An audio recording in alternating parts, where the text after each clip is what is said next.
Grabe mga boss, aakalain mong hindi 40 years old etong si LeBron James dahil sa kanyang ginawa mga boss dito sa naging laban ng Los Angeles Lakers kontra nga dito sa Dallas Mavericks. Halos mabaliw mga boss dito nga ang mga players dito nga sa bench dito nga ng LA. Ano nga ba mga boss ang ginawa dyan ni LBJ? Samantalang eto mga boss no, ayun dito sa Lakers management mga boss no, wala nga daw silang plano na i-trade etong si Austin Reeves at Rui Hachimura. Ano nga ba mga boss na nangyari sa game na to? Tara pag-usapan natin yan.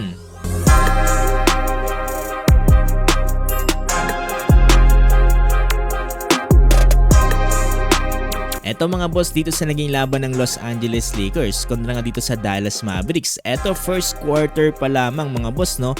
Grabe itong ginawa ni LeBron James dahil itong kanyang slam dunk nilipat ba naman mga boss no from left to right mid-air para dito sa kanyang one-handed slam dunk.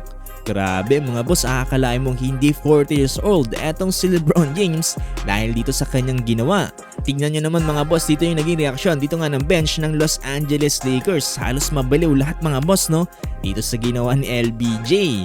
Grabe talaga mga boss no, kung papanoorin natin tong replay tignan nyo naman parang toro na sumugod etong si LeBron.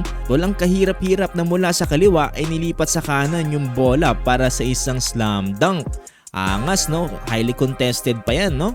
Sa nga lang mga boss, sa kasalukuyang ginagawa ko tong video na to ay tambak ng Los Angeles Lakers 83-68 dito nga sa third quarter. Etong si LeBron James ay meron ng 14 points at itong si AD ay merong 18 points. Austin Reeves 13 points at Rui Hachimura 6 points. Tingnan mga boss dito sa Bleacher Report mukhang walang plano itong i-trade etong Los Angeles Lakers ito nga para kay Austin Reeves at itong si Rui Hachimura mga boss dahil ayon nga mismo sa kanila mga boss na mukhang untouchable etong si Austin Reeves gayon na rin itong si Rui Hachimura. Ayon nga dito sa report mga boss na etong Lakers nga daw ay talagang hindi sinusubukang i-trade etong si Austin Reeves unless in an all-star level guy. So kahit nga daw siguro mga boss na may all-star level guy na i-trade dito para kay Austin Reeves at Rui Hachimura, isa tingin nila mga boss na ay talagang hindi pa rin papayag etong Los Angeles Lakers. Kung maalala ninyo mga boss no, kahit noong pa man nabalak makipag-trade dito nga ng Los Angeles Lakers ay talagang hindi nadadawit yung pangalan nga dito ni Austin Reeves. Sa palagay ko mga boss no, mukhang bata talaga ng Lakers etong si AR at mukhang nadadami na rin mga boss dito nga si Rui Hachimura.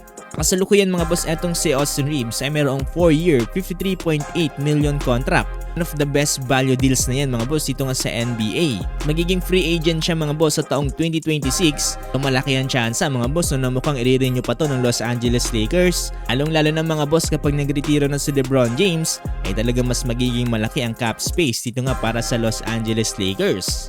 Isa nga si Austin Reeves at Rui Hachimura mga boss sa mga pwedeng manguna dito para sa Los Angeles Lakers alongside with Anthony Davis. Kaya sa ngayon mga boss kung nag-aalala kayo dito kila Austin Reeves at Rui Hachimura ay mukhang steady lang sila ngayon dito para sa Lakers.